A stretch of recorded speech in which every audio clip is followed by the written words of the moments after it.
বাচ্চারা ঘুমানোর পরে মা বোনেরা সন্তানের মাথায় হাত রেখে এই দোয়াটি জীবনে একবার হলেও আপনি তার জন্য পড়ুন। কারণ এই দোয়ার বরকত যেই সন্তান জীবনে বাবা মার কাছ থেকে পায়নি, এই সন্তান হচ্ছে পৃথিবীর সবচেয়ে হতভাগা সন্তান। কারণ এই দোয়াটি হচ্ছে এত দামি একটি দোয়া যে রাসূল করিম সাল্লাল্লাহু আলাইহি সাল্লাম আব্দুল্লাহ ইবনে আব্বাস রাদিয়াল্লাহু তাআলা আনহুর মাথায় হাত রেখে নিজে তার জন্য দোয়া করেছেন এবং গোটা উম্মার জন্য শিখিয়েছেন তারা যেন সবাই মিলে তাদের সন্তানের জন্য এই দোয়াটি অবশ্যই করে।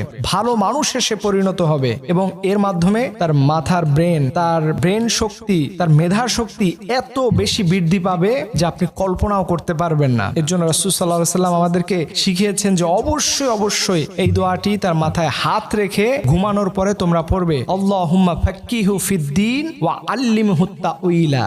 এই দোয়াটি আপনি আপনার সন্তানের মাথায় হাত রেখে জীবনে একবার হলে আপনার পড়া উচিত।